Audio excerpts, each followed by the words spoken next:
Once around the park, James, and don't spare the horses.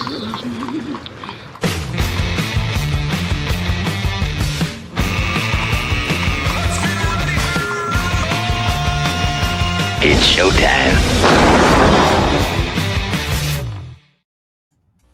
Indeed, it is showtime, and that explosion was just the Toronto Maple Leafs heading off into the summer. So I don't want to talk about it, all right? I just don't want to talk about it. That's all there is to it. Welcome in. It's On the Ledge, your Ontario Politics podcast, and it is the 15th day of May, heading for Queen Victoria's weekend. And, long weekend and much overdue in this part of the world. Looking forward to it. The weather's changing, and so good opportunity to get outside, enjoy the outdoors, enjoy time with family or away from family, depending on your posture on that. But anyhow, welcome in. Lots to talk about today on the podcast. And, we welcome in Keith Leslie. He is a Queen's Park commentator from CHTV. John Wright is our founding veteran pollster. Tim Hudak is here, partner at Council Public Affairs and former leader of the Ontario PC Party. And Kathleen Wynne sends her regrets. She's got a grandchild that needs her attention more than she needs us. So that's how it's going to go today. So we hope everybody's well at that house. That's just one of those things, Tim, and it's been a while since I've been in that case, but my kids are in that place where all of a sudden the whole day gets blown up because somebody has an upset stomach first thing in the morning and the daycare crisis kicks in. I mean, you guys must have gone through that. Yeah, for sure. We're kind of getting through most of that now, though. Miller, who wants to be an ECE, she's heading off to Seneca in September. Wow. Super excited and proud. Going to be in residence, be great. But she's co-oping as an ECE for the experience. So she's getting exposed to a lot of germs. So she's, I guess everybody in that system is going to build up their immunity over time. She's starting it out. But, thank God for grandparents, right? To have that ability to have the kid taken care of in a loving home and that treasured time. One of the things, if I could change, I wish I had more time with my grandparents. Yeah. Miller's going to college. Yeah, that's what I was going to say. I know. Jeez, holy cow. Yeah, it's super sweet. And she's motivated by helping kids, particularly kids with special needs. She's a very, very compassionate young lady. Yeah. I've got no idea where she gets it from. She is very compassionate. She's going to do great. Yeah, well, good luck for her, and that's great. Whole new journey and adventure on that. And so I do want to get to it's budget day as we record this. We kind of fussed and farted around thinking, should we wait and talk about it afterwards? I'm pretty sure we know what the main themes are going to be, what the messages are going to be, what's going to be in there. So we'll leave some surprise after the fact. And as we say, depending on when you listen to this, things may change. So that's just the warning off the top. But you were at the park last night, Keith, really enjoying yourself while, the Leaf fans in this part of the world were just ready to slit their wrists and kind of go fade off. But you were at the parks for the Spring Fling. Tell us about it. Well, the annual Spring Fling is off the record, so I can't tell you about it. Which is, I must say, I'm really glad that the status of this event, it's an annual event where the politicians get together with the media and all the media handlers and communication staff and everyone else. A lot of the lobbyists show up as well. And everyone insults everyone on stage with a little video and a speech. As I say, they're off the record. The one in Ottawa, the annual, it's become an on-the-record event, which has made it more stilted and stuff.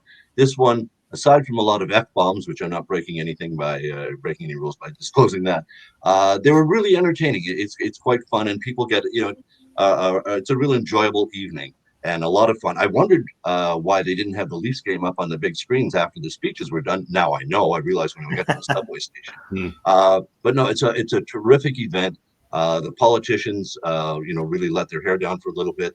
The press gallery takes it on the chin some, and so do the politicians. They give it out to each other. So it's a very entertaining night. But as I say, it's off the record, so I can't tell you any of the jokes, some of which were really, really pointed and harsh. But it's a great thing to go to. And it's just good for politicians of all stripes and the people that cover them and the people that work for them to have an event where they're just, standing around laughing, having a couple of drinks and, a few fast food or finger food type thing. So it's a really good social event, one of the big ones on the year for the Queen's Park calendar. I gather you ran into a few listeners without breaking Oh, any embargoes. absolutely. It was amazing. As I was introduced, some of the, my era, the older reporters would introduce me to younger reporters or younger communication staff. And then, On the Ledge. We listen to that. Like, I never said On the Ledge. They do the title. They can write in. They listen all the time. Several of the politicians come over to me and said, hey, we're listening to that. You're on our must listen list for the podcast for On the Ledge. So it was very gratifying to hear that they really do listen to what we're talking about on this show. And it was very gratifying to hear that. All right, so don't fuck it up now. We got enough. You know what, though, when I hear that, John, it harkens back to some of the stories that you've told when there were evening sittings and there was more collegiality at the park, and there wasn't, and to be fair, I think probably Queen's Park is not the extreme case that we have seen in other legislative assemblies where there's been real divisions, but there's still been that kind of political stripe has taken over, as opposed to it feeling like, as Keith describes, more a sense of community and collegiality. We could use a little bit more of that from time to time. Yeah, I do recall it very well. As a parliamentary intern at the legislature, I used to sit in the gallery at nighttime with hardly anybody there. I actually found it to be a really interesting time where you could see the politicians interact. I remember Deputy Premier Bob Welch, for instance, who was also, if I recall correctly at the time, was treasurer. We'd go and sit over with Robert Nixon, who was the leader of that at that time of the Liberal Party. You saw, cabinet ministers coming in a little inebriated, I will say, wearing their tuxedos. Frank Drea, I remember crawling around on the floor. But you know what? It was a different era, and it was a different mood at nighttime when you could. It was a different glow. It was just a very social time where people were sitting in the opposition benches. They were quietly talking with each other. I think when the Harris government came in, their intentions were good to try and change the dynamic of the days that you would spend there. And I think, Tim, you might correct me if I'm wrong. I think it was, doing away with the night sittings, but actually going to Fridays, I think was the option that they had there.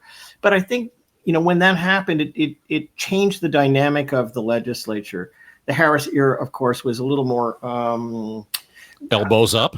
Yeah, a little more on that side. The common sense revolution came in with a bit of a bang, and certainly there was a reaction to that. But it changed the dynamic of the House. Those two sword lengths apart from the benches really make a difference when you can actually walk across knowing that those swords are down as opposed to straight up. So I noticed a difference, and then I kind of put it down to that there wasn't this kind of social interaction. It was more of a partisan interaction after that. Well, I dare say on the podcast, Tim, we kind of alleviated some of that, sword length issues, because both you and Kathleen sat across the aisle from each other. But I might be stretching it here, but I think you like each other, so I think it works in this environment. Even though she sued me, I know. Yeah, I remember that. Yeah. So, badge of honor. That's all settled. It's all good. Yeah, what's interesting, I think of all, there's not even I think, there's no doubt that of all the leaders of the parties that I work with, it would be Kathleen Wynne that I got along with the best, even though they're probably the most fundamentally apart on the issues. We got along really well on an interpersonal level. She's very, very genuine. We actually cut our teeth together, sort of climbing the ladder in our parties. She got a couple rides in my truck heading off to do, shows like The Agenda and such, or CP24. I'm going to say that maybe the four of us will combine someday. Some of the real veterans argue that the turn from the collegiality to the more sharp partisan nature of the debate took place when the cameras came into the legislature. Right? So stuff that John Wright talked about happening behind the scenes, there was less of that, more playing for the camera. Certainly, Jim Bradley, who had the second longest tenure, I think, in the history of the entire legislature, could tell you a tale about that. I'm going to be on the positive side, though. Dave, despite Keith had mentioned all those watching On the Ledge. So secret here, it's a bit like pro wrestling, right? You can put on no chairs, no jumping off the turnbuckle, but, you can have the battle in front of the cameras and go out for beer or coffee afterward. And that was proven true to me. Like I always, I could be as sharp a combatant as anybody, but try to keep the doors open. And my post-politics career now at Council of Public Affairs, I find that members of all parties can actually get along quite well. Dalton McGuinty was the first member that actually crossed around the floor to shake my hand when I was first elected in 1995. And I, in turn, did that with, new members that came in subsequently when I was opposition leader. I was at the OLIP intern reception, and a couple of new Democrats came up to me and said, thanks for the early advice that I gave them. Like, there's actually a lot more that happens behind the scenes. So despite the bell ringing, it's actually pretty good. Well, Yeah, if I could, Dave, just one go little ahead. point that also changed, the cameras and the Harris government. Many MPPs told me the ending of the traveling committees led to a much more partisan legislature, because again, you'd be in Kenora or Thunder Bay or something. You've done your days of hearings. You're going out for dinner. Who are you going out with? Well, the people you're traveling with, the other committee members from all the parties. And those were lost when the traveling committee stopped. I think a lot of that done, the night sittings and the traveling committees were done to try and get more women to be able to have a career in politics, if I'm not mistaken. I mean, the night sittings were really terrible for women trying to get into the game. And even the traveling committees, you're away from home so much. And if you've got, a young family, it's brutal. Yeah, well, okay. Go ahead. A couple of quick ones on that. Like, I think makes a great point of the traveling committees, because that did bond you, right? You would do your committee work, but then you'd go out for dinner or have a beer or whatever. I remember Peter Cormos, who, legendary New Democrat fighter for the people. He was my neighboring riding. And Peter and I actually seeing who could last longer on a one of those artificial bulls, mechanical bulls, up at a bar in Timmins. There were no cell phone cameras, though, right? No cameras in those days. And then I remember one time the night sittings, because you could bring in, the only thing you bring in is a glass of water, and the pages would bring it into you and that kind of stuff. But we did the midnight sittings; the pages weren't really there. And one of our members, Ted Chudley from Milton, brought in a glass of water. And then when he poured it, it started fizzing over, because it was I think gin and tonic and not water in that glass, those midnight sittings. Yeah, that Gilby's mineral water. That doesn't look quite right, Ted. That doesn't look like the water I got. Yeah, absolutely. And I think it's important to sort of point that out, because we get into this conversation quite often around our politicians, politics, et cetera, and where we're talking so much nationally about the need for unity. Again, back to your analogy to the wrestling show, Tim, last week we had comments from Premier Ford saying, I just texted Danielle. We do get along, by the way. There's that just kind of drawing the curtain back. So for those of you who were at the Spring Fling this week, and you don't have to raise your hand or anything, but if you haven't already done so, make sure you subscribe to the YouTube channel or follow us on whatever podcast app you listen on, Apple, Spotify, iHeart, etc. So good of you to be here. So thanks for that. All right. Mentioned off the top, it is budget day, and we're going to run through a few of the things that are likely to come up. Tim, I want to start with housing and big announcement at the beginning of the week. The minister, Rob Flack, telling us it's going to be faster, farther, higher, greater, speedier, whatever it's going to be. All of the labels that we have all the answers now to make sure we hit our targets. It takes too long, and it costs too much to build a home in this province. I think we all know this. We need to change or create the conditions to get home builders building again, doing what they do best. And that's what this legislation is going to do. There's some key components to change how fast it takes to get a building permit and how much it costs to build a home. So we're trying to, again, create the environment. It's bold, it's ambitious, it's aggressive. We're working closely with our municipal partners and home builders, and we're going to get the job done. Again, creating the environment for good success to take place in the next 12 to 24 months. So what do you say, Tim? I mean, we've heard this speech before, to be fair. I mean, this is, we've heard the talk, we've seen the news releases, we've had the ribbon cuttings, whatever it might be, even the symbolic shovels in the ground, but better than anybody, we have not come close to hitting those targets. And, one reason for that was when interest rates went up so quickly, right? And so many hikes that the financing dried up and people weren't buying. So builders slowed down naturally. However, more importantly, to your point, Dave, the Ford government did take its foot off the gas when it came to housing at the latter half of that second mandate. I believe they were concerned about making sure municipal leaders were on side. They didn't want to force it upon them, but in so doing, we're way behind the target, which means that more young families are going to have to spend longer living with mom and dad in the basement than getting a great place to call their own. Here's why I'm an optimist, though. Number one, I think people are going to demand it. Number two, with our export industries in a state of uncertainty for who knows how long around the tariff battle, housing has the option to be that lifeline for our economy to keep our head above water. But the government needs to be aggressive and get the foot back on the gas. Third and finally, this is a real opportunity for Minister Flack to get things done and make them art. I'm a fan of his. So between us hanging out here on the ledge, I try to recruit him to run for me. He was wise enough to wait for Ford and got elected, but he was a really good advisor, smart business leader in the agribusiness. And he has, I think, a lot of potential to be a real game changer on housing. I rate this legislation as being an 8.5 out of 10. I think it was really interesting. They had Steve Del Duca, the former Liberal leader, there at the podium with them, Carolyn Parrish, Mayor of Mississauga, who's not always been friendly to the Conservatives in the past. I think it shows a very good sign that may have the municipalities lined up for some legislation that will actually get homes built and put the foot back on the gas. Yeah, but having said that, John, there isn't a mayor in the Greater Toronto area or the Golden Horseshoe area who wouldn't be cheering for any of this. So again, I want to come back to, I appreciate the optimism, and Tim is the resident optimist here, but at this stage, what's different in terms of how we're going to execute this plan to get it done?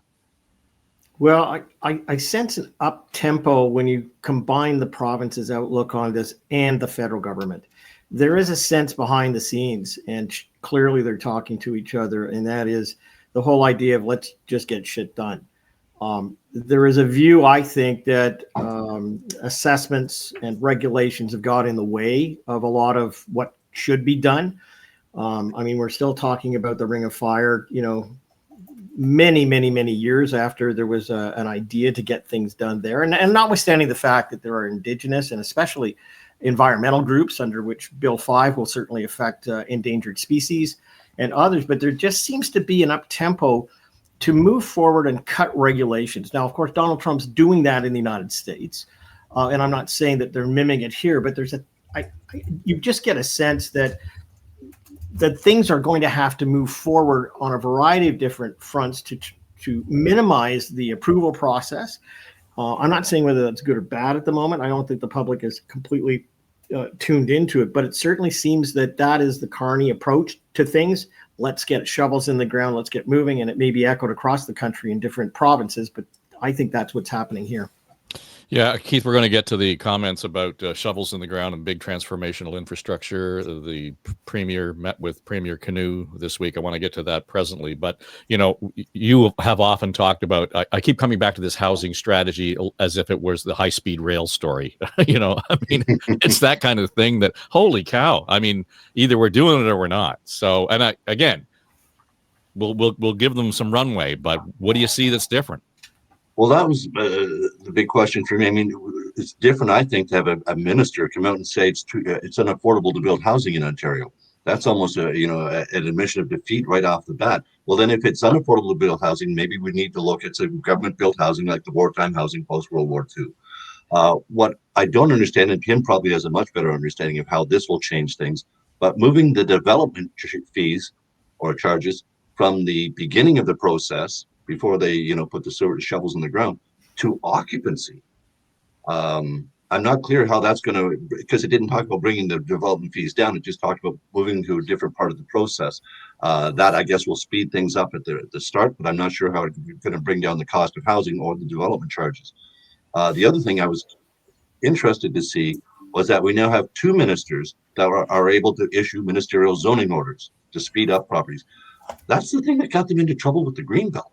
Was the ministerial zoning orders. Now you're going to have two ministers doing it. Clearly, they're not worried about the blowback on the whole Greenbelt thing. They're trying to make action to get as many houses built as they can, and I think they see MZOs as the quickest way to do it if there's anything in the way that they don't like. They're also adding in, that the provincial building code trumps all. Municipalities can't bring in any new things, whether they're green initiatives or whatever else they want to do, restricting housing or rental. They can't do that. The provincial building code is going to apply. But I didn't see them say, and that means fourplexes are allowed everywhere. So I'm not sure how these changes are as dramatic as the government is saying. But to Tim's point, they did bring in the municipal leaders. They seem to have consulted all the locals as to what would be the best approach. So there's probably better understanding from that level of this policy. But I don't see how it's going to bring down the price of houses. I just don't. Tim, address the development charges, because it again, moving them to, I can see in terms of cash flow or commitment in terms of the development and all those sorts of things, I can see where there's some value in that. But the fact of the matter is, I want to move into that house and make sure that there's a sewer in the neighborhood, right? And a sidewalk. So we're going to have to pay for it at some point. We're going to have to deal with it there. So where in the equation does that, fit better, or does it help the process? Yeah, and I'll come back to water and sewer because it's a really important thing to discuss, in this government's approach. So what it basically does when it comes to development charges, it helps to de-risk it, right? So you're not going to be impacted by inflation or any changes along the way. Because housing development charge inflation can be quite sharp, actually deferring that is going to give you savings in the long run on that particular property. And you're actually going to have people living in the homes or in the condos to help pay those bills. So I think it just gives them a foundation of less risk, more stability and predictability when investing in housing in the province of Ontario, and other provinces do it this way. Let me get back to, I think, a really important and often overlooked point. And the government is talking about a new funding model for water and wastewater, which was actually part of what we did in the Affordable Housing Task Force. And we called for when I was CEO at AREA. And basically, when we finance our natural gas, or we finance our electricity expansion, we do it across the entire rate base. People pay for it over time. Water and sewer is an upfront cost the first time home buyer, the first buyer of that home, has to pay for. And that can be anywhere from $50,000 to $80,000 off the top. They're proposing a new way to treat that like a utility. So users would pay over time, and the first, second, third, fourth user of that home that's using infrastructure would pay those costs. So if they go down that path, you could look at taking off the price of a home, 50 to 80K, right off the top for a new home. Yeah, I like that idea. And as much as, make the entire community benefit from the development of this new housing development. And I think that, who's building the sense. Infrastructure? Who's paying to build the infrastructure? Is the province under that wastewater plan going to pay to build the infrastructure up front and then have it as a utility paid off forever, the life of the home? Yeah, it would be financed, over time, because we've got that dependable rate coming in. So again, when we who would have to do the financing? The local municipality? It looks like they're going to my understanding, Keith's going to set up boards like we have for local distribution companies in energy, right? So our local LDCs will add on new hydro, a new factory comes in, a new neighborhood, and then is paid for over the rate base over 20 or 30 years. They're looking at a similar model. They'll consult with municipalities, businesses, ratepayer groups. But I'm a strong supporter of this. We do it in some parts of Ontario and other provinces, and it really means you reduce the upfront costs for a new home, get them on the market, and essentially pay for it over time because it's worked for natural gas and it's worked for hydro. Yeah, John, it provides some level of stability and long-term stability in terms of the cost of housing. It does, but I wondered if I could address something a little bit different, and that is, the Bank of Canada had their meeting just recently, and one of the key factors on it was they're concerned that sticker shock with respect to mortgages is going to happen, and that there's going to be some financial strain on a lot of individuals and potentially financial institutions across the country. I was talking with my older boy yesterday, who's in his 30s and is a carpenter and doing quite well, but he's always wanted to live up in the northern part of the province, and said that he was noticing that there were even people who had had a property that was selling for about $799, that in fact had dropped very significantly down to about $400,000 and was basically a fire sale. I don't know what the instability is going to be going forward, but there's two factors to keep in mind. At the end of the day, it's not just about buying, it's about owning. It's about being able to come forward with the right amount of down payment. It's the one about having to make sure that there are interest rates in place so that you can actually qualify and get that home. And again, to the Bank of Canada, we may be looking at another cut in June. We may be looking at another one in September. But at the end of the day, it's about, the affordability of putting that down payment down, the affordability of being able to maintain it, and the affordability of being able to make those payments on the mortgage that you have. I think it'll be fascinating, maybe not the right word, but fascinating to watch over the next 4 to 6 months in terms of how the mortgage interest rate and the changes between what people got during COVID and what they're now going to experience actually affects the marketplace. So a different way of looking at it, but I think it's really important to try and understand that. I want to look long term, and I think if you're looking at housing markets, et cetera, whether it's building or just people downsizing, upsizing, whatever it might be, Tim, to what level are you concerned when you see the condo market, particularly in large urban centers? You're starting to see a real softness in that area, and it's harder and harder to sell. Anecdotally, I know young couples who are having a hell of a time selling their 700 square foot condo in downtown Toronto. Oh yeah, for sure. Look, I mean, it's good for buyers, but it's not good if that's your investment, a second income or your retirement plan. There's no doubt. It was overbuilt. There was this kind of exuberance to build all these condos. You have to plan them so far ahead, get the approvals that if the economy goes sideways, it's pretty hard to slam the brakes. So they are, how would I phrase this exactly? Anyway, they're going to be in a down market for some time. At the end of the day, because nothing new is going through the pipeline, probably in a couple of years, you're going to see a renaissance on the condo side as builders adjust. But right now, yeah, it's pretty tough. Want to come back to the building and the new housing development, and part of this challenge, Keith, is not so much all of the intricacies of the infrastructure or the actual permits and all that sort of thing. It's actually trying to find the labor to do it, one way or the other. There's problems with the apprenticeship programs. I read recently where, and it might have been the guys at ResCon, Richard Lyle and his team, they were commenting on the real challenge is finding the lower skilled labor, like to have somebody go into the labor market who is willing to swing a hammer or cut a piece of lumber. And it's harder and harder to find those workers because we have, our immigration system has set up to have more highly skilled labor. So we have had this imbalance, and we're seeing it in some of these situations with the construction. I don't understand it. When we see so many people struggling with these crazy gig economy jobs, trying to, 2 or 3 of them trying to get by and they're getting, dollars or $2, $3, $4 an hour if they're lucky.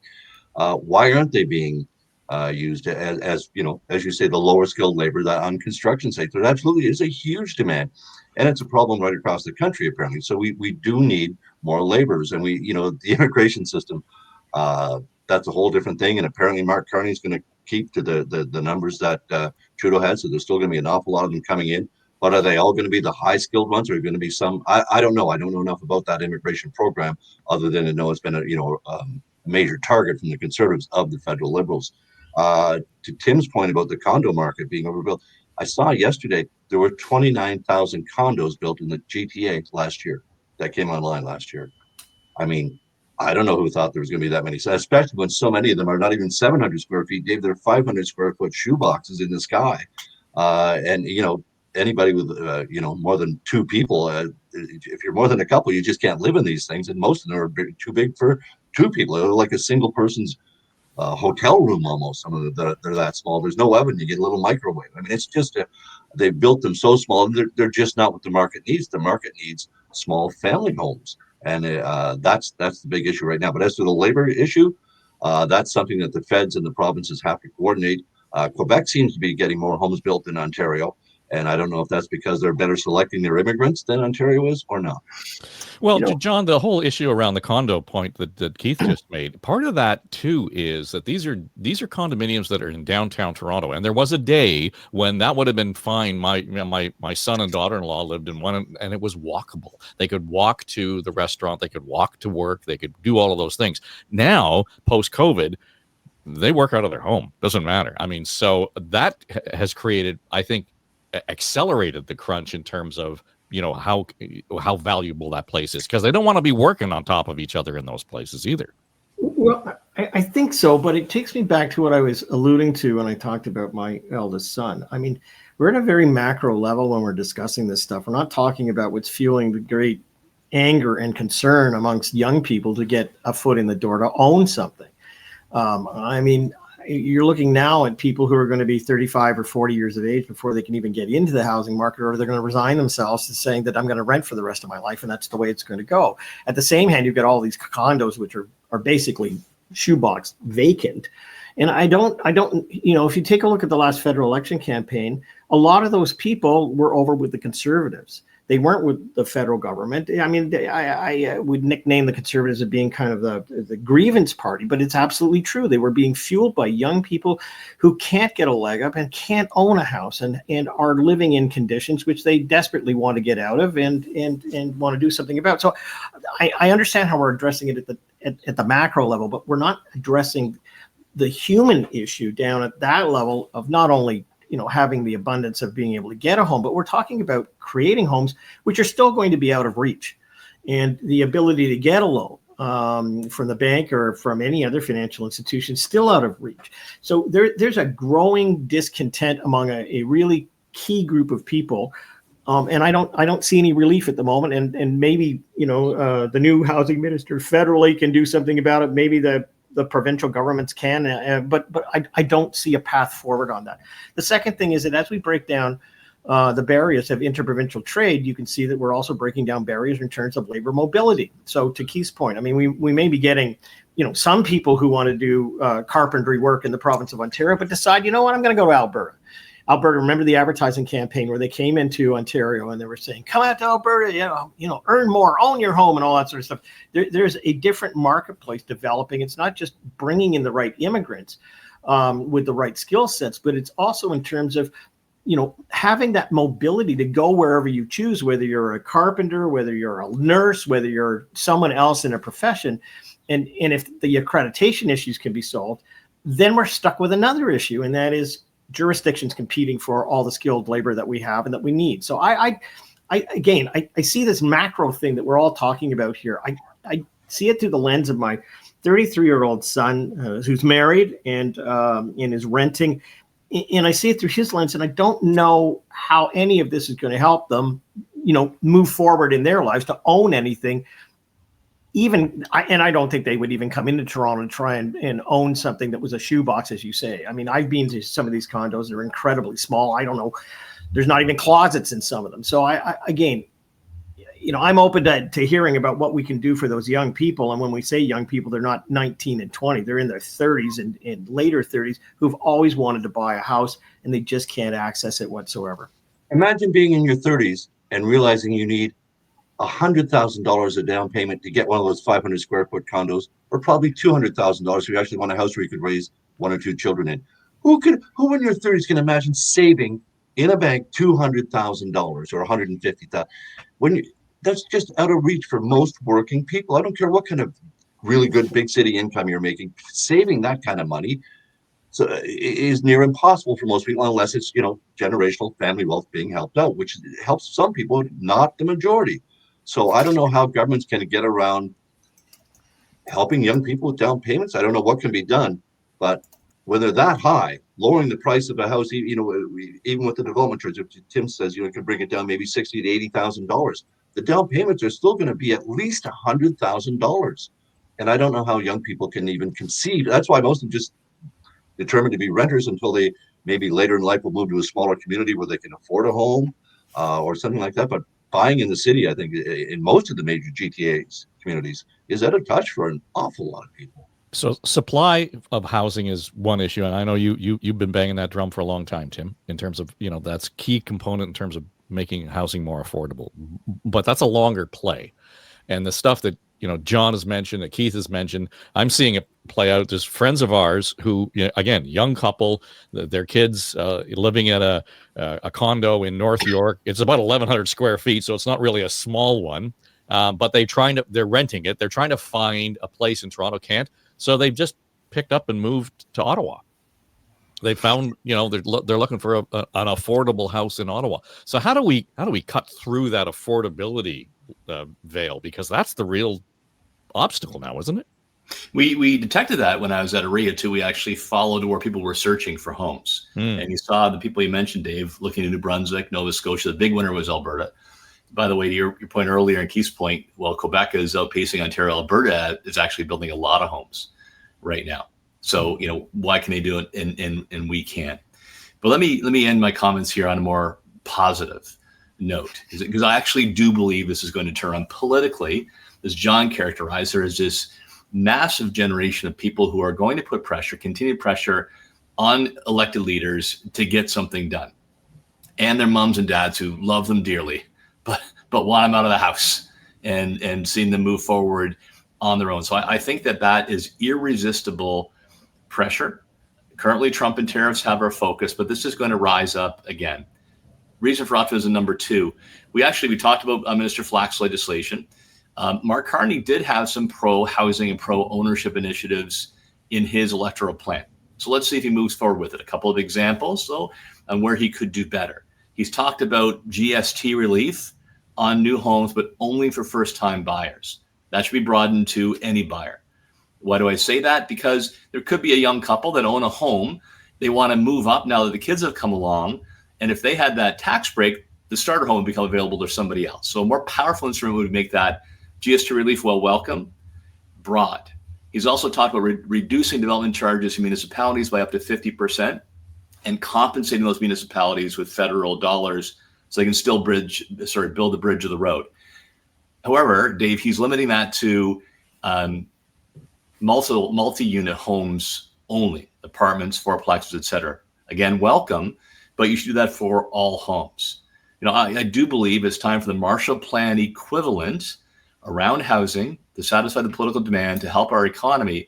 Elements are on the table. They just need to press that gas and get going down the highway a little bit faster. And there's a couple ideas on how to do it.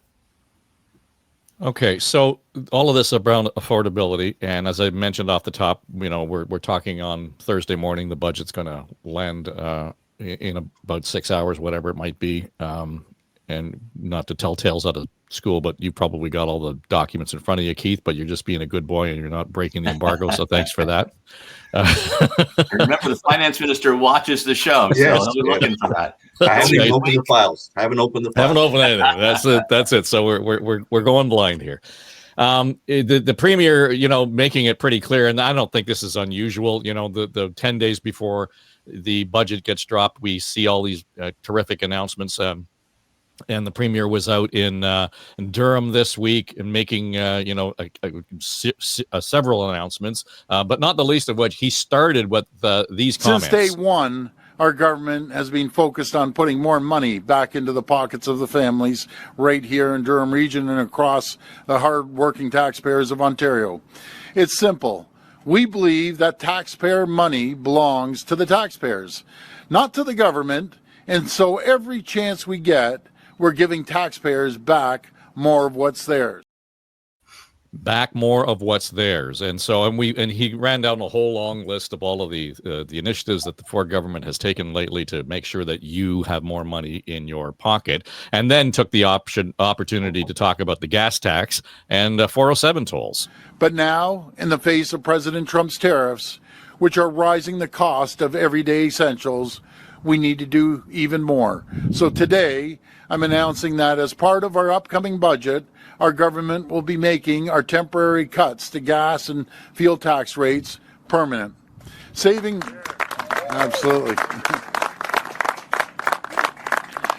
households on an average of about $115 per year going forward. That builds on the $1.7 billion our government has saved families since the temporary gas and fuel tax cuts were first introduced in July of 2022. And we're not stopping there. We're here next to the 407 East in Durham, which is the largest stretch of provincially owned tolled highway in Ontario. Today, I'm pleased to announce that starting June the 1st, 2025, tolls from Brock Road to Highway 35-115 are coming off the 407. Okay. And when we look at that, and we know that going into this, we're going to expect a whole lot more spending in this because, as the Premier pointed out, the Trump tariffs are still a threat, the instability of the economy, all the question marks around it, et cetera. So on top of all of the spending that we're going to get today, Keith, that, in fact, we just heard what sounds to me, I realize it's a tax cut, but it's a spending announcement. If you actually look at it, it's costing us money in the long run in terms of how the government's going to do its business. It's absolutely costing the government revenue, but it's one of the easiest affordability issues that the government can address. I mean, they know the bigger issue is, and Premier Ford even discussed it this week. He said he hasn't given up on the idea of trying to buy back the 407, the entire thing. But he admitted it's tens of billions of dollars, and he's worried it's going to be over capacity within 10 years. But this idea of, you'll have to forgive me, I thought the gas tax freeze had been made permanent already. But I'm not surprised, so it's been here 4 years. So this year he's saying, okay, it's now going to be permanent. These affordability issues, I mean, the gas tax and those tolls, if you happen to take those stretches of highway on any sort of a regular basis, that adds up very quickly. Having those tolls eliminated is a huge deal and a big relief for people. It's the kind of cost of living thing that people want to see from their governments. So I think in this budget, Ford's made it pretty clear. They're going to be spending. They're going to be spending a lot. They're not going to be hiking taxes. So that means they're not going to be balancing the budget either. They're going to be willing to run a deficit for a couple of years longer than they'd originally planned to make the spending to deal with the Trump tariffs, the threats from those. And I'm sure they've been coordinating with the federal government as to, that they're both going to spend in the right areas, the infrastructure they need, and the support for the labor group, that the people that are going to be affected most, the workers are going to be affected most by the Trump tariffs. I assume the feds and the provinces have been coordinating, and I think we'll see some action in the provincial budget that will, be mirrored or echoed with the federal. Well, there won't be a federal budget, but the federal Ways and Means motion that comes along. I think we're seeing some coordinated efforts there, and I expect that, the spending that we see from Ford, from the Ontario government to help people affected by the tariffs will be similar or buttressed by the federal Ways and Means motion when it comes in. Yeah, it's down in the weeds, wonkishness, Tim, when we start to talk about the Ways and Means, motion in Ottawa versus a budget, et cetera. But the underlying issue there is the message from the federal government is we're not really quite sure what the immediate horizon looks like in terms of how we can put, numbers in whatever spreadsheet. But the government at Queen's Park is doing that, although the Premier day or so ago said, holy cow, with everything that's going on, and we'll get into the Honda situation, but there is uncertainty even in the budgeting. So how useful, in capitals and italics and bold, is this particular budget document in terms of where Ontario is going to be a year from now? If there's that level of uncertainty around, what the economy is going to look like, what jobs are going to look like, whatever. Typically when a government is on its third term, and that's pretty rare as it is, it starts to lose gas. It gets complacent. It's at risk of, corruption or being out of touch.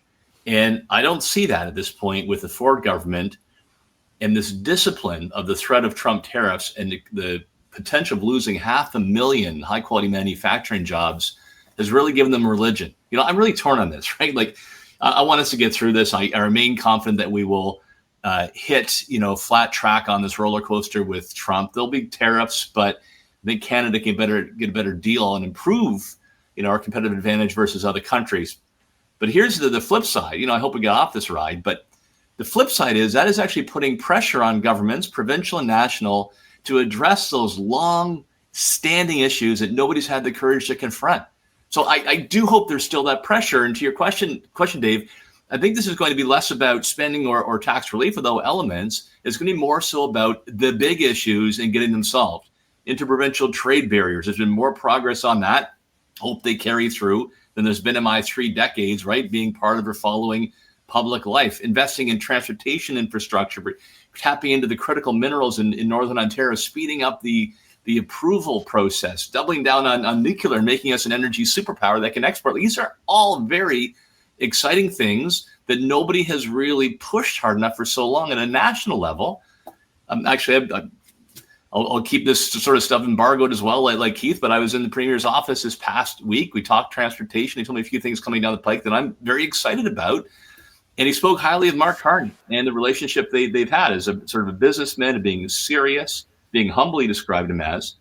Similarly, getting pipelines built, strengthening our defense, and making sure you don't have federal and provincial rules clashing that grinds everything to a halt. I've rambled a bit here, but I actually think this pressure means we will move things forward in a structural way. I just hope they keep going and don't lose their courage. Well, let's go back to the Carney thing, because I think to your point, Tim, and you weren't rambling. There isn't a simple answer here. I think is really the point. And the Prime Minister sat down with Vashi Kapelas this week and talked about all of those things, and that whole notion, John, of Canada being a superpower in energy and development and et cetera. She was pressing him on that around pipelines, et cetera, as she should have. And to Tim's point, kind of took a step back when he answered. If you want a simple answer on will I support building a pipeline? Yes, that simple answer, given that multiple times. But I don't stop at that. I don't stop at, for example, if you want a simple answer on how do I make homes more affordable, I could just say, we're going to cut GST on homes.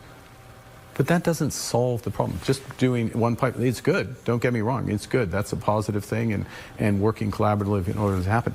But it's not enough. It's not enough to make Canada energy superpower. It's not enough to build our full potential. It's not enough to truly get incomes growing across the country. We can do much more. We are going to be very, very ambitious. Build big, build bold, build now. So all of those things, John, walk and chew gum at the same time is kind of the meme here, but he's kind of right. There isn't a simple answer, and we can't be looking for simple answers. We're going to have to be brave and courageous to do the right thing, and it might be messy and painful.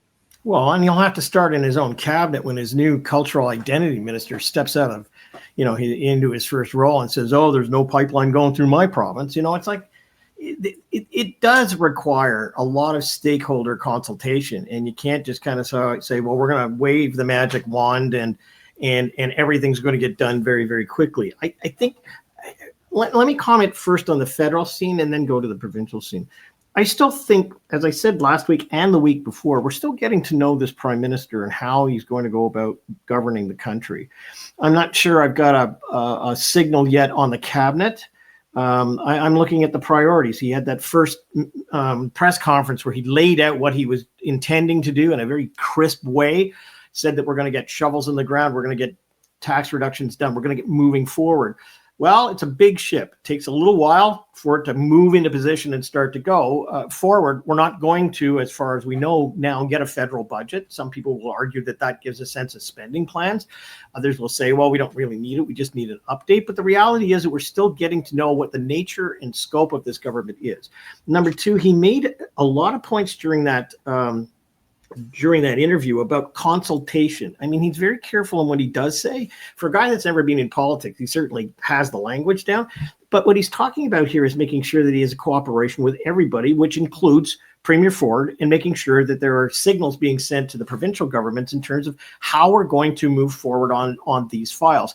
All of it against the backdrop of the trade agreement that we're going to have with the United States, the impact which is now coming to us. I mean, we're now getting notice that grocery stores are running out of runway in terms of all the stuff that they bought beforehand, and we're now going to get increased prices on a lot of those goods, all against the backdrop of trying to smack down interprovincial trade barriers and move people in a particular direction.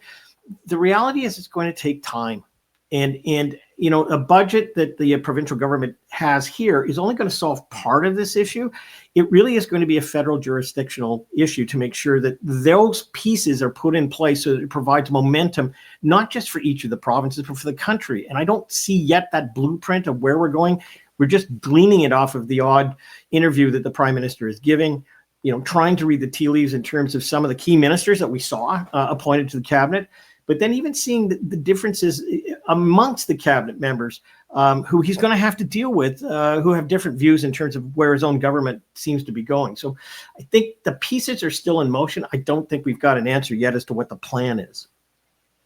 And I think that's fair, Keith. I mean, just where we are. But here's what the direction or the sense of direction I'm getting from this is, and it came out in the meeting with Doug Ford and Wab Kinew this week, is that it's not just going to land on the federal table. It's not just going to be about the feds making decisions about it. And we talked last week about the need for the provinces, and Doug Ford particularly, he was taking the initiative in terms of getting these MOUs on interprovincial trade barriers coming down, signing them with Nova Scotia and New Brunswick, and he's lined up others, and then this week talked to Manitoba. So I think that is part of this, and we're very impatient when it comes to that. But I'll give him credit. Both he and, here you're talking about the conservative who acts like a liberal and the NDP who acts like a conservative, all in the same room. They're finding common ground when they made this announcement. Think of this. These are big numbers. Our two provinces already do approximately $19.5 billion of interprovincial trade every single year. But we can do better. As neighbors and partners within Canada, Ontario and Manitoba can lead the way by creating new opportunities for goods, services, and workers to move freely between our provinces. And that's what today's agreement will do to help all of us. We're knocking down trade barriers, and we're building up Team Canada. Ontario, Manitoba, and everybody coming to the table. It's a great thing to see. We know that our country has been threatened, and it's been inspiring to see Canadians respond to these risks presented to our economy by saying, you know what, we want to take advantage of this opportunity and build Canada up to be even stronger, to have even more jobs, to have even more money being put into the wallets and the bank accounts of people right across this great land. And so I think we got a real window right now to do the big nation-building projects that have just been ideas for the past number of years. Now we can get shovels in the ground. So it's a cheerleading it's not just cheerleading on the sidelines here, Keith. This is real action. And I appreciate John's point in terms of this is going to take time, but a lot has happened on this file in the last 6 weeks. They're doing, Doug Ford in particular, but with the other provinces and territories, is doing a lot of the legwork that Mark Carney needs to have done, especially if he wants to keep that July 1st deadline he set for himself of having the interprovincial trade barriers as eliminated as they can be for the first go-round. It's been fascinating to watch.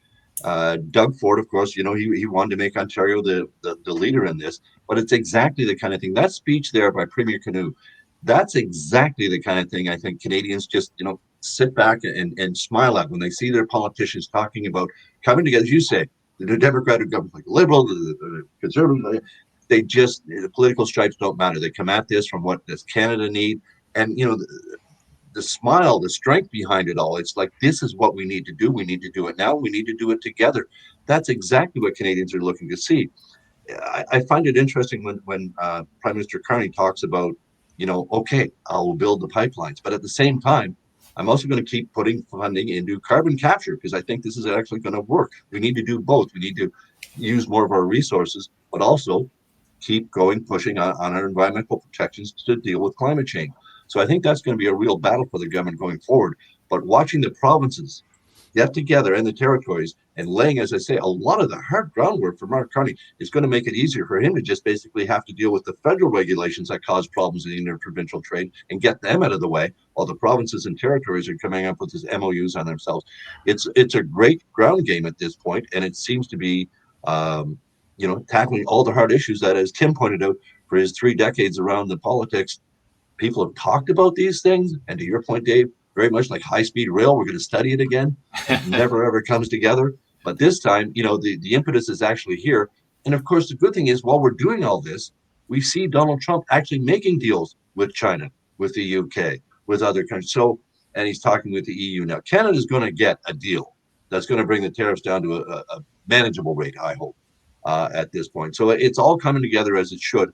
But to watch Canadians come together, to watch the provinces and territories come together and not really, yes, there's some bickering, and as Premier Ford said, Danielle and I do get along. Of course, they're going to have some differences of opinion, but they do do all, I think, have Canada first in their minds.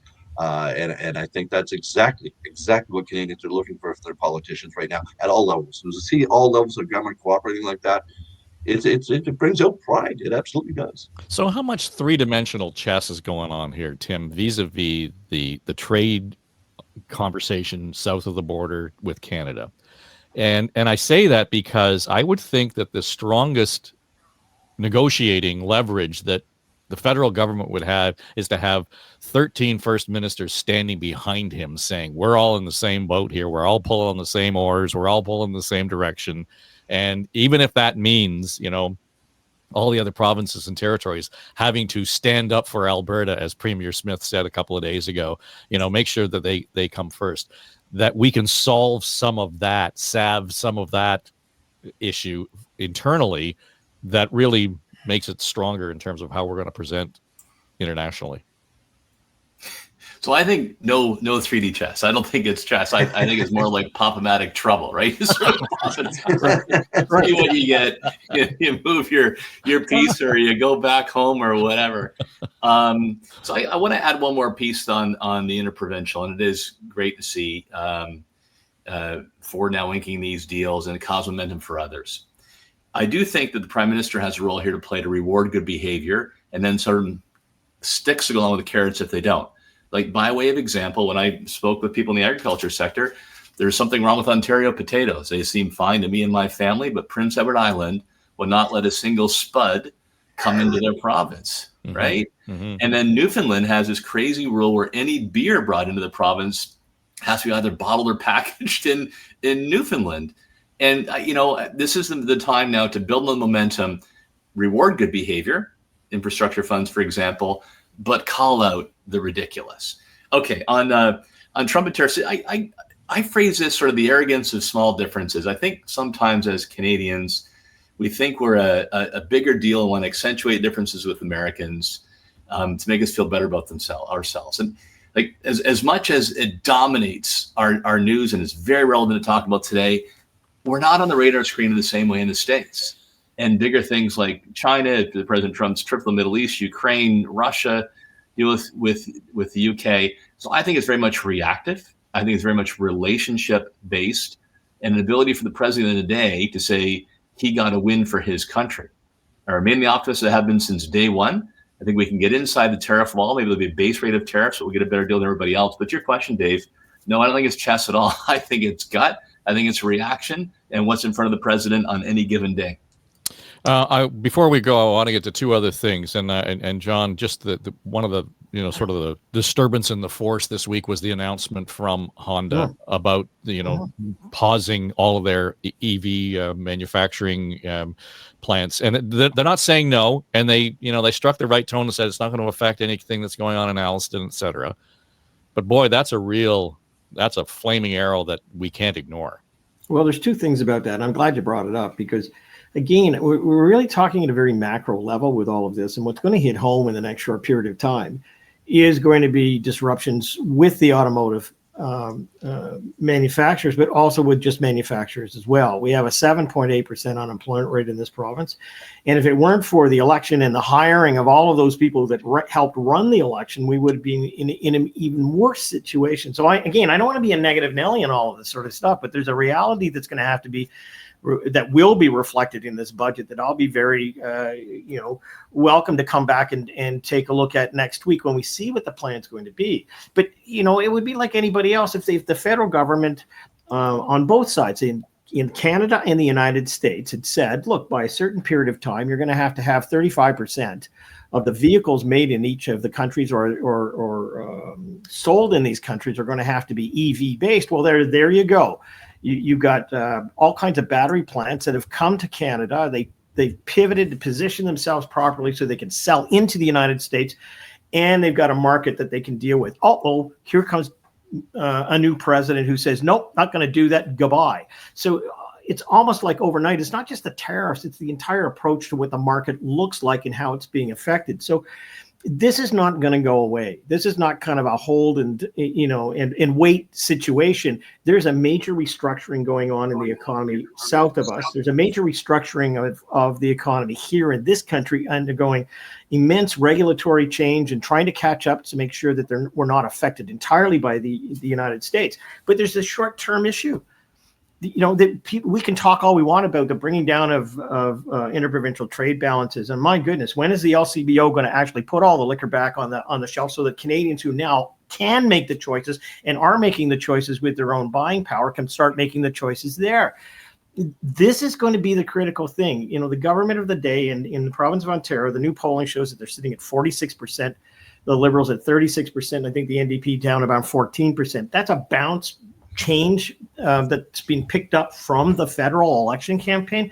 But nonetheless, the Ford government has a lot of political capital at the moment to work with. This is a third term. Each one of those elections was 40% or above. And they can make some long-term changes with the federal government, the provincial government, but the short-term investment is going to be really critical. And that's what I'm going to be looking for in the budget when it comes out. What is a short-term benefit to these people who are going to be laid off? They've said, the government has said, we're with you all the way anyway. That, in fact, will spell it out in the budget in terms of how we're going to look after people in the short term, but also how we're going to set up for that longer term. Tim, the premier was asked about this, obviously, earlier in the week when it happened, and they asked about the status of the incentive funding that both the feds and the province had put out in front of Honda, and the premier's answer, paraphrasing, was essentially, "We're going to hold them accountable." How do they do that? How do they hold Honda accountable to make sure that that whatever investment that the government has promised or subsidy or whatever it might be is honored? I don't think it can do much. I've got to believe that in any kind of agreement for money to flow, something must have happened, right? They must make good. So you can hold them accountable for any pieces, whether that's machinery, early jobs, moving. But I suspect money doesn't flow until they actually start producing, I would hope. And the reality is that, electric cars are not selling at the rate that people had hoped that they would do.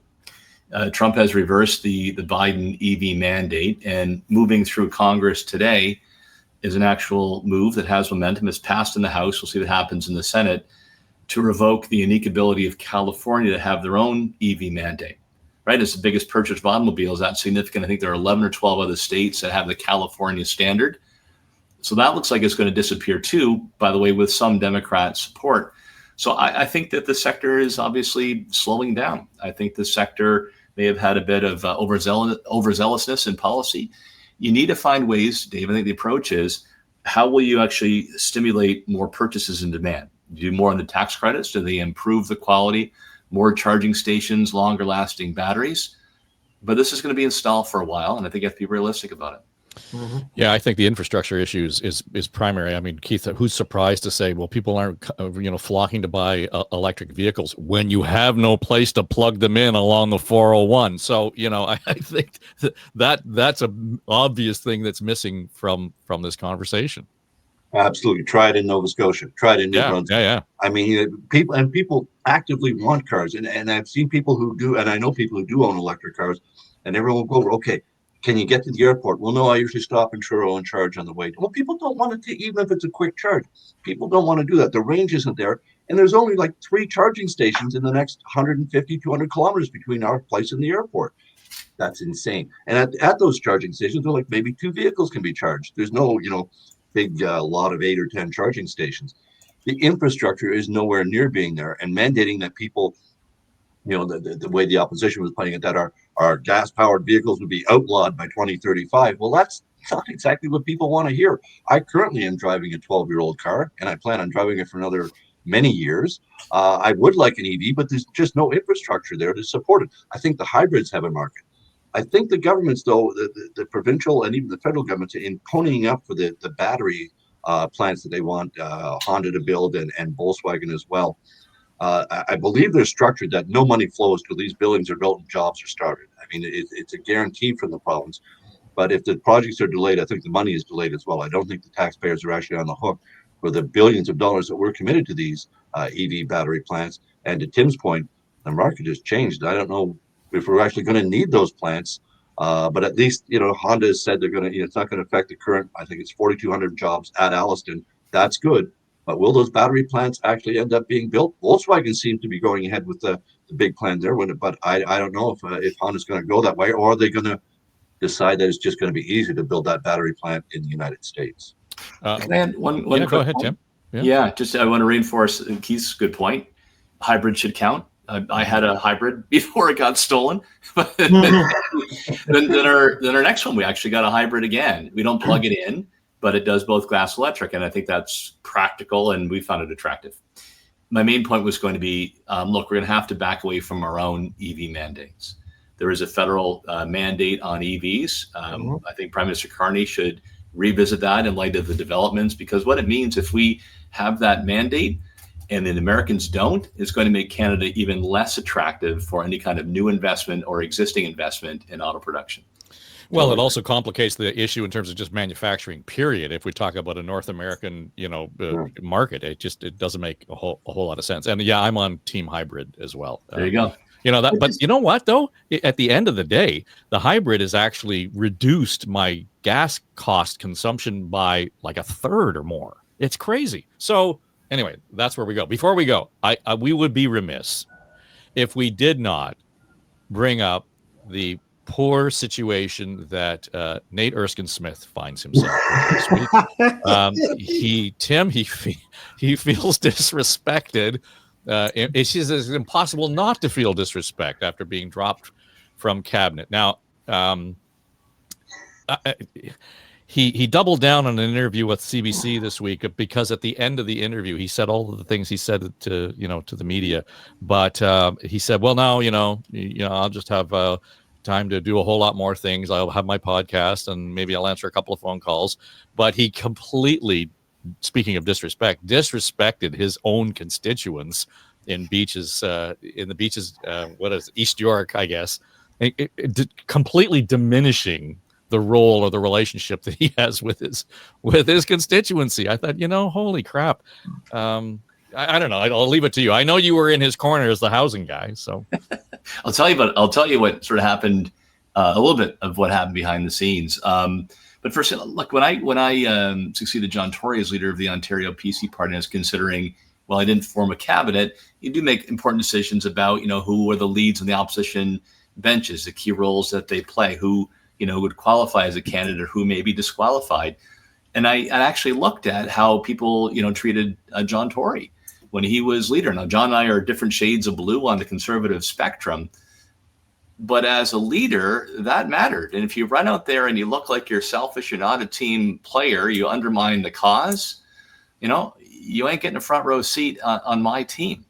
So he's disqualified himself. So what happened behind the scenes, there actually was a cabal of us. I was part of the cabal on the housing side that did lobby to have Nate Erskine-Smith remain as housing minister. We had a good relationship, but most importantly, we would have had been 4 housing ministers nationally in a short period of time. We wanted continuity because of the urgency around housing. So I don't know, Hudak, beside the name of people endorsing him, jinxed him or whatever. There were a few, people on the conservative side that wanted to see that continuity. But man, he's really, by doing this, narrow casting, his road ahead to being the soft rebel within caucus, as opposed to cabinet, future leadership, or getting a good gig, outside of Parliament. Well, even the idea that, that they floated the idea of Sabrina and Angie at Queen's Park saying, well, really the long game is he wants Bonnie Crombie's job. Yeah. Who the hell would want him on the team or leading a team? John, I don't get it.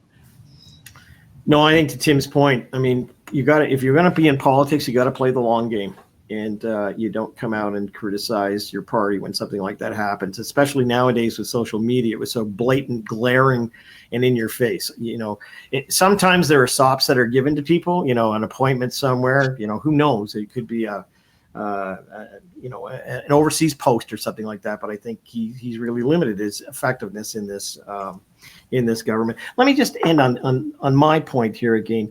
I think where the Ford government is going to make ground, and we saw it here with the announcements on the gas tax and on the tolls, the issue of affordability remains the most important issue in this province. And yes, you can look at it and say it's healthcare as at the top of the list, and then affordability, and then trade issues with the United States. That's the order of them and how we go into this circumstance of the budget. But the reality is that affordability, everything we've talked about today, whether it be about housing, whether it be about even the ability to buy a car, going out and finding out that they're $85,000, and I don't know how you buy a car, a brand new car nowadays, and even go to the used marketplace.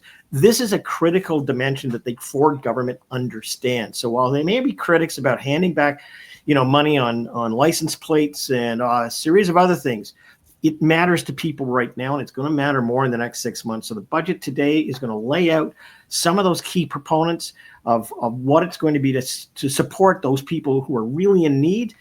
And I'm going to be looking for what that plan looks like, because it's not going to be short term. It's going to be for a longer haul as we move forward. Well, Keith, it might be an affordability issue then for Nate Erskine-Smith, because he also took a pay cut. So, well, he did take a pay cut. It's a $99,000 pay cut, and you lose your car and driver. But I think he feared that Jamil Javani was getting too much ink. Right. Because it's like he must have known while doing it that this is pretty self-destructive behavior, and I'll just let it go with that. All right, well, let's leave it at that. And again, if you are listening on the radio to this program, you're only getting 42 minutes. We're well over an hour here, and there was all kinds of fun and games, and there isn't a minute that you don't want to miss. So Tim Hudak, Keith Leslie, John Wright, and we're missing Kathleen Wynne this week, but everybody will be back in the chair next week. Thanks to all, and I hope you all have a long holiday weekend.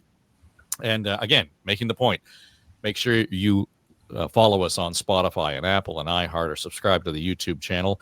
And this show, and Now and Next, this week we had the cast in our comms and strategy team able to get their thoughts on everything from Pete Rose to, we had their thoughts on Nate Erskine-Smith as well. So just curious to see how that plays out. You'll want to subscribe to the YouTube channel. You get both shows. All right. Enjoy your long holiday weekend. I'm Dave Trafford. This is On the Ledge, your Ontario politics podcast. I have a YouTube channel right here, as you can all people see. Please subscribe to my YouTube channel for more content. Look at this. Bye now.